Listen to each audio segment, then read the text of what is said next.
नमस्कार, मैं हूं अनुपम मिश्रा और इस वक्त के बुलेटिन के साथ सबसे पहले देखते हैं सुपर फास्ट 88।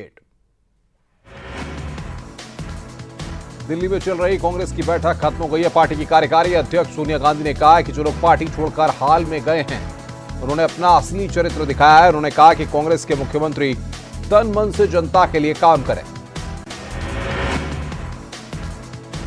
दिल्ली में कांग्रेस की बैठक में पार्टी की कार्यकारी अध्यक्ष सोनिया गांधी ने बीजेपी पर निशाना साधा। सोनिया ने कहा कि बीजेपी बहुमत का गलत इस्तेमाल कर रही है।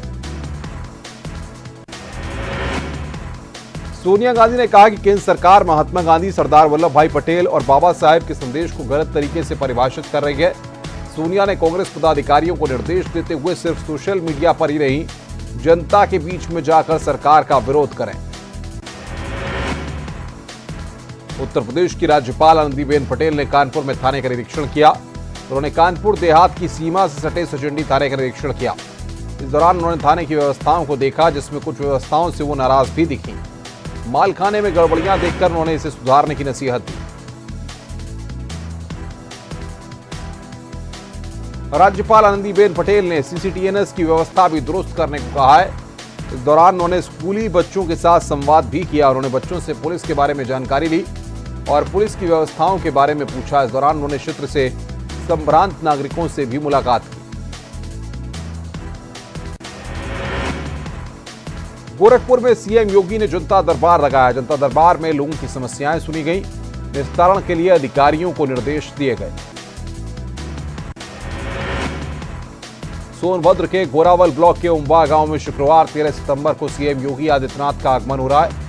सीएम के आगमन को लेकर तैयारियां जोरों पर है। सीएम सीधे लखनऊ से हेलीकॉप्टर से सोनभद्र के उम्बा गांव जाएंगे। उम्बा गांव में हेलीपैड का निर्माण किया जा रहा है। सीएम योगी के आगमन को लेकर गांव में प्रधानमंत्री आवास शौचालय के निर्माण का कार्य भी युद्धस्तर पर किया जा रहा है। गांव में सरकारी अधिकारी और कर्मचारियों का पूरा अमला तैयारियों में जुटा हुआ है। इसके अलावा सीएम पूरे जिले की विकास योजनाओं और शिलान्यास का लोकार्पण करेंगे, जिसकी लागत 340 करोड़ है। स्मृति ईरानी का अमेठी दौरे का दूसरा दिन है। स्मृति ईरानी भादर ब्लॉक के छीड़ा गांव में दीदी और सरकार आपके द्वार कार्यक्रम के माध्यम से जनता दरबार लगाकर लोगों की समस्याएं सुनी।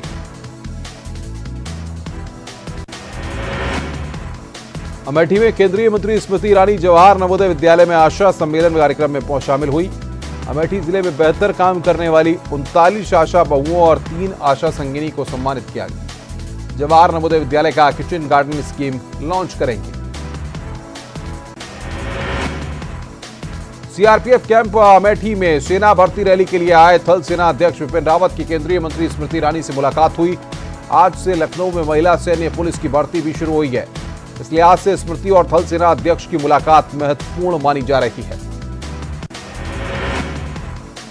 आर्मी चीफ विपिन रावत का बड़ा बयान सामने आया। केंद्रीय मंत्री जितेंद्र सिंह के बयान पर आर्मी चीफ बोले, कहा सरकार आदेश करे, हम एक्शन को तैयार हैं।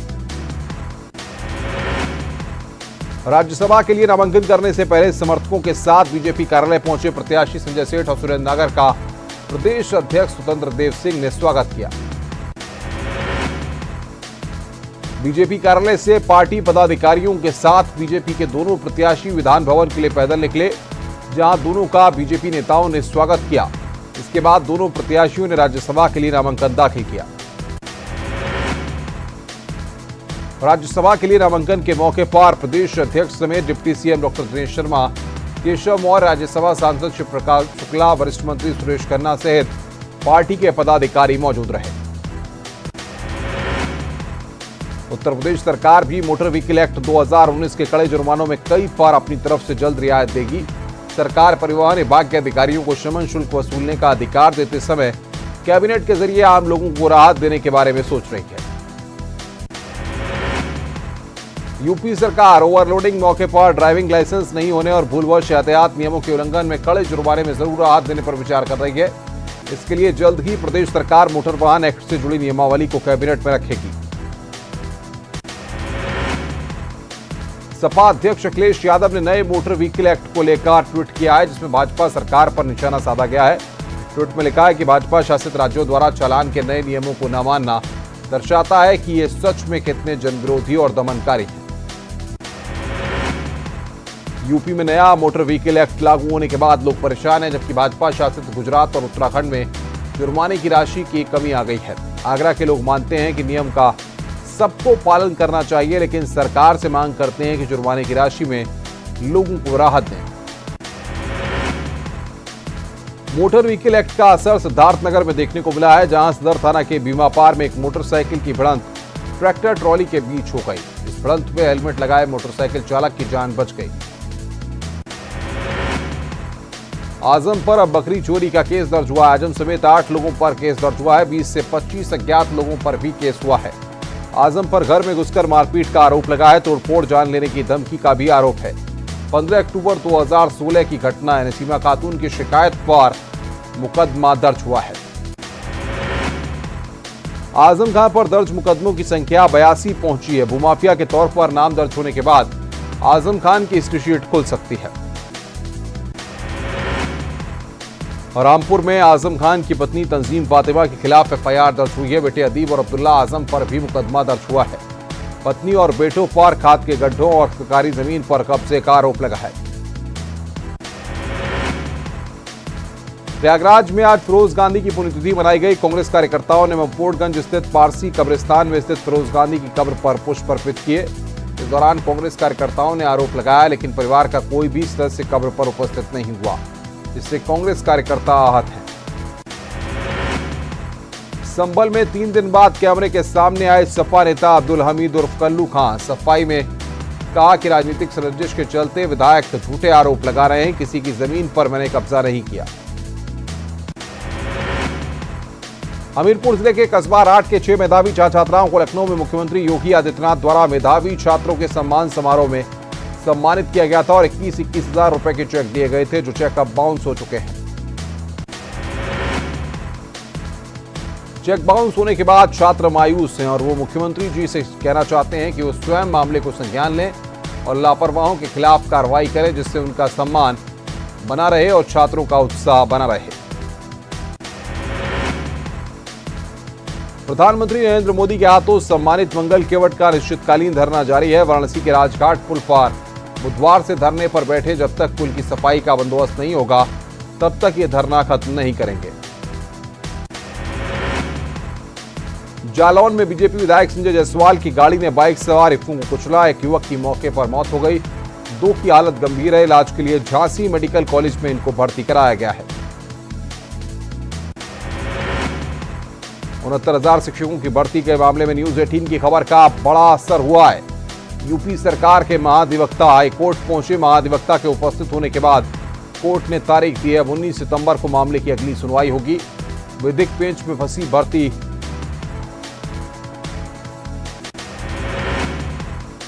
गाजियाबाद के महाराजपुर स्थित पासपोर्ट सेवा केंद्र में उपभोक्ता के साथ मारपीट के मामले में न्यूज 18 की खबर का बड़ा असर हुआ है। पासपोर्ट अधिकारी धर्मेंद्र सिंह ने बताया है कि आरोपी डिप्टी पासपोर्ट अधिकारी को पद से हटाकर बैंक ऑफिस भेज दिया गया है और पूरे मामले की विभागीय जांच की जा रही है। बुधवार को जब गाजियाबाद इंदिरापुरम के रहने वाले अनमोल ने डिप्टी पासपोर्ट अधिकारी से कहा कि सभी डॉक्यूमेंट्स डिजी लॉकर वाले ऐप में रखे हुए हैं, उसके बाद डिप्टी पासपोर्ट अधिकारी ने उसके साथ बदतमीजी और मारपीट की। इसका वीडियो बनाकर अनमोल ने वायरल कर दिया। अयोध्या के आरडी इंटर कॉलेज में प्रबंध समिति के चुनाव की मांग को लेकर पूर्व अध्यक्ष क्षत्रिय पांडे का धरना और भूख हड़ताल आज 8वें दिन भी जारी रहा। पिछले 2 साल से सुचितागंज के आरडी इंटर कॉलेज के प्रबंध समिति का चुनाव नहीं हो पा रहा है। जिला विद्यालय निरीक्षक का कहना है कि प्रबंध समिति का दूसरा कोर्ट अदालत में चला गया है। इसके चलते स्कूल में रिसीवर बिठा दिया गया है। प्राधिकारी नियंत्रक के अधीन चल रहे कॉलेज में अभी चुनाव कराना संभव नहीं है, लेकिन धरने को समाप्त कराने का प्रयास किया जा रहा है। उन्नाव में हिंदुस्तान पेट्रोलियम प्लांट में टैंक फटा। धमाके के बाद प्लांट में मची भगदड़। टैंक का वाल्व लीक होने के बाद धमाका हुआ। मौके पर फायर ब्रिगेड की कई गाड़ियां आग बुझाने में जुटी हुई हैं। प्लांट का ट्रैफिक बंद किया गया है। प्लांट के आसपास 4-5 किलोमीटर के क्षेत्र को अलर्ट कर दिया गया। प्लांट में चल रहा युद्ध स्तर पर लीकेज रोकने का काम। कोतवाली उन्नाव के दही चौकी का यह पूरा मामला है। लखनऊ में बड़ा हादसा टला। चौक से डालीगंज जा रहे युवक की चलती कार में अचानक आग लगी। युवक ने कार से कूदकर अपनी जान को बचाया। फायर ब्रिगेड पहुंचने से पहले ही गाड़ी पूरी तरह से जलकर खाक हो गई। शॉर्ट सर्किट की वजह से कार में आग लगी। कानपुर के चकेरी थाना क्षेत्र में एक प्राइवेट अस्पताल में अचानक आग लग गई। इस दौरान पूरे अस्पताल में हड़कंप मच गया। आग लगते ही मरीज और तीमारदारों ने भागकर किसी तरह अपनी जान बचाई। हापुड़ में रफ्तार का कहर, हाईवे पर खड़े ट्रक में पीछे से घुसी कार सवार 6 लोगों की दर्दनाक मौत हो गई। मथुरा में रफ्तार ट्रक ने युवक को रौंदा, मौके पर युवक की मौत। आक्रोशित परिजनों ने नेशनल हाईवे को जाम कर दिया। कार्रवाई का भरोसा दिलाकर पुलिस ने मामले को शांत कराया। शव को पोस्टमार्टम के लिए भेजा गया। नोएडा में 2 कार में सवार 4 बदमाशों से पुलिस की मुठभेड़ हुई। गैंग के सरगना आतिश पारदी को गोली लगी। पुलिस ने 3 बदमाशों को गिरफ्तार किया है। एक बदमाश फरार है। मेरठ में पुलिस और बदमाशों के बीच मुठभेड़ हुई। एनकाउंटर में 50-50 हजार के 2 इनामी बदमाश ढेर हुए। मुजफ्फरनगर का शहजाद और पंकज और बंटी मारा गया।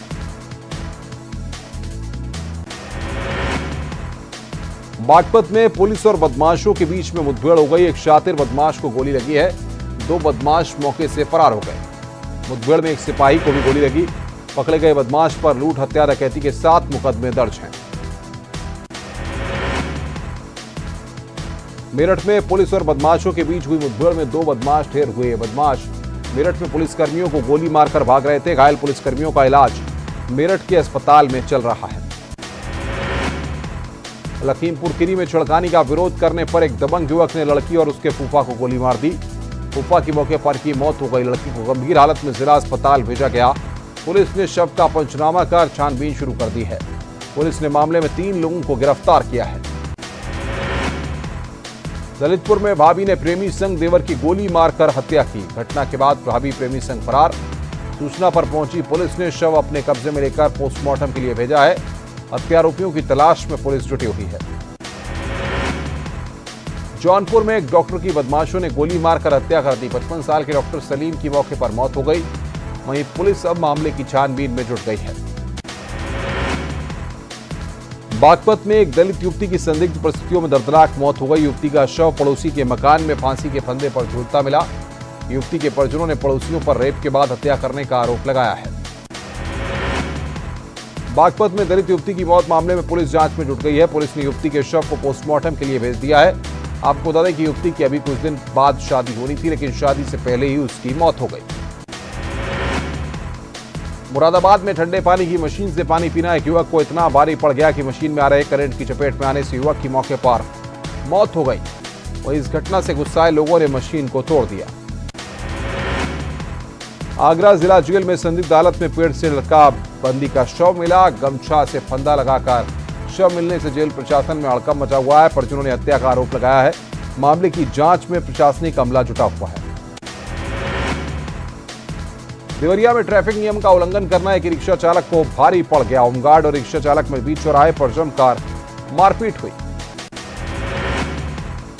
बरेली में दबंगों के हौसले बुलंद है। बहेड़ी में मेडिकल स्टोर में घुसकर 4 दबंगों ने जमकर मारपीट की। मामूली बात पर हुई बहस के बाद दबंगों ने खुलेआम जमकर मारपीट कर कानून का मजाक उड़ाया। पुलिस ने मुकदमा दर्ज कर आरोपियों की तलाश शुरू कर दी है।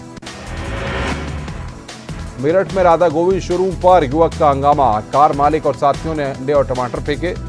जूते बांधकर जताया विरोध। हंगामा देख मौके से भागे शोरूम कर्मी। युवकों का आरोप है कि इंश्योरेंस के बाद भी शोरूम मालिक ने नहीं बनवाई उनकी एक्सीडेंटल कार। संभल में अवैध निर्माण पर पुलिस प्रशासन ने बुलडोजर चलाया। बैजोई क्षेत्र में 50 बीघा सरकारी भूमि पर से पुलिस प्रशासन ने 21 मकानों को ध्वस्त कर कब्जा हटाया है। 21 लोगों को नोटिस देकर अवैध कब्जा हटाने के दिए थे निर्देश। कन्नौज के राजकीय इंजीनियरिंग कॉलेज में कॉलेज प्रशासन की बड़ी लापरवाही सामने आई है। कॉलेज हॉस्टल में लगे वाटर कूलर में एक मरी हुई छिपकली पाई गई, जिसके बाद छात्रों ने छात्रावास के बाहर प्रदर्शन किया। छात्रों ने बताया कि वाटर कूलर में मरी पड़ी छिपकली कई दिन पहले गिरी होगी। चित्रकूट में लालता रोड से राजापुर तक का सड़क बना लोगों के लिए जानलेवा। गड्ढों से लोगों का निकलना दुश्वार हो रहा है। जान जोखिम में डालकर लोग गुजर रहे हैं। इलाहाबाद केंद्रीय विश्वविद्यालय के संगठक कॉलेज चौधरी चरण सिंह महाविद्यालय के छात्रों ने महाविद्यालय परिसर में जमकर नारेबाजी की। प्राचार्य ऑफिस का घेराव किया। पीने के पानी को लेकर ज्ञापन सौंपा गया। बदायूं में राष्ट्रीय पंचायत राज ग्राम प्रधान संगठन के पदाधिकारियों ने 16 सूत्री मांगों को लेकर शहर के मालवीय आवास गृह पर धरना प्रदर्शन किया। संगठन के पदाधिकारियों ने अपनी मांगों को लेकर डीएम को ज्ञापन सौंपा। मथुरा भरतपुर गेट अग्रसेन अतिथि भवन में व्यापार प्रतिनिधि मंडल द्वारा व्यापारियों की समस्याओं पर बैठक संपन्न हुई। गोरखपुर में चर्चित शस्त्र लाइसेंस के फर्जीवाड़े के मामले में एसआईटी की जांच के बाद आरोपी मास्टरमाइंड असलाह बाबू गन हाउस के मालिक का बेटा समेत 10 लोग जेल की सलाखों के पीछे पहुंच गए हैं।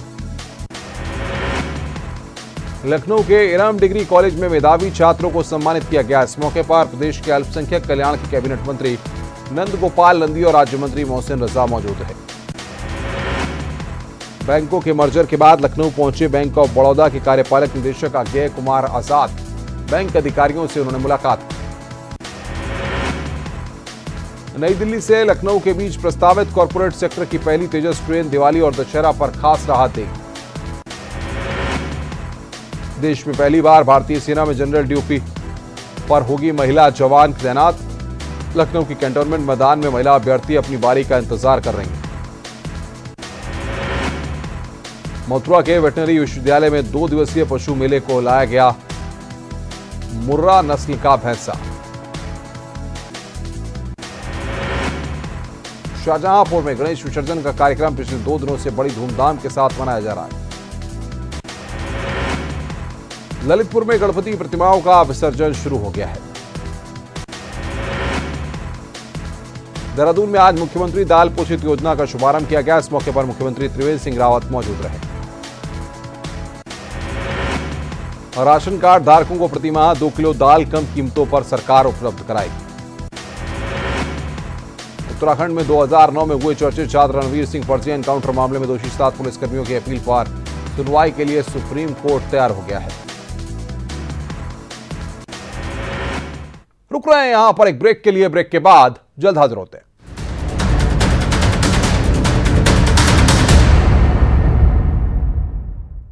घर के लिए